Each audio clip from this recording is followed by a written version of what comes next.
Well, the Simon Youth Foundation is celebrating its 20th anniversary. The organization has spent the last 2 decades changing the lives of high school dropouts in Indiana and far beyond. In our Eye on Education segment this week, CEO J. Michael Durnall is here to explain how the nonprofit's 20,000 current lifetime graduates could have an estimated economic impact of nearly $10 billion. And Michael, welcome to the program. Thanks for having us. And I mentioned that number, 20,000. That's a bit of breaking news here because you have just actually crossed that threshold of 20,000 graduates. Literally yesterday, the 20,000th graduate of Simon Youth Foundation graduated from one of our academies across the country.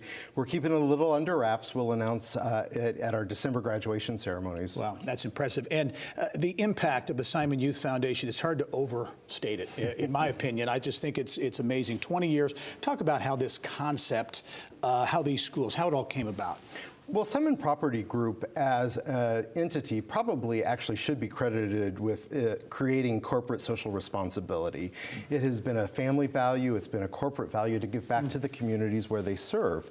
So one of the ways mall managers are to be very entrepreneurial in their world. They see kids hanging out in the middle of the mall and they say, why are you here? And kids would often say, because we feel like we don't fit anywhere else. So let's turn that on its head and bring schools into the malls. And that's how we started.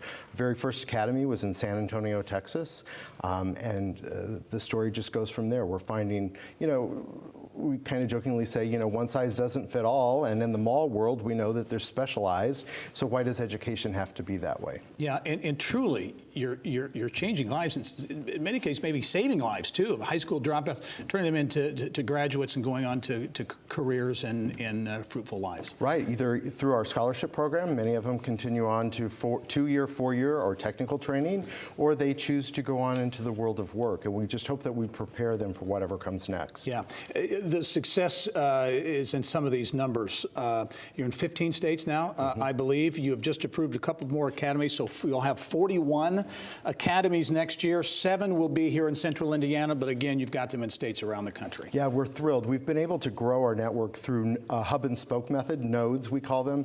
We have 5 schools in Southern California, 4 in Seattle, 7 here in central Indiana, a couple in the Boston area, 4 in Florida, so we continue to expand through that way.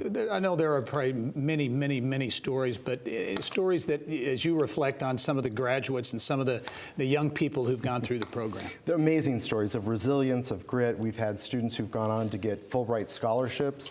Students, we know of a former alum who is a mayor of a small town in Texas. This year we also celebrated the very second alumni to come back as a teacher in one of our academies in Independent, Missouri.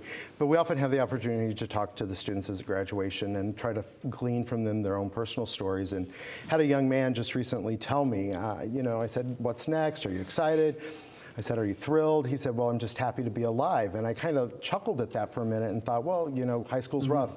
And then it hit me. He was happy to be alive. And so I think we provide that refuge and a place where a student feels like they belong. Yeah. And important for us, too, is that the teachers feel like they belong. Yeah. Well, you mentioned the teachers because there's the teaching component, but there's an added components, I think, that you really focus on in terms of dealing with students and their particular personal lives. The whole student. So many teachers are content experts, but we work with our teachers, and that's the value add we bring in the foundation to the districts to provide them the opportunity to have teachers understand that student that's standing in front of them. Did they have breakfast today? Did they have trauma in their home? Did they have trauma growing up? How do you help a student in that situation actually get to graduation day? They need something different. They need a different set of competencies in schools, and teachers are the ones who can deliver that. Yeah, and finally, you talk about the human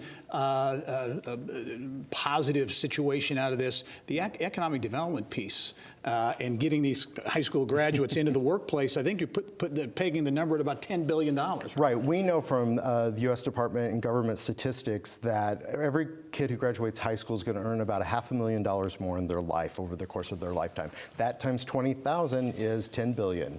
Last year we had our largest graduating class of over 2,000, almost 2,100 students nationally, and that was $1 billion alone. Yeah, wow. J. Michael Durnall is the president and CEO at the Simon Youth Foundation. 20 years of great impact. Here's to another 20 years. Michael, great to see you. Thanks very much. Thanks for having us.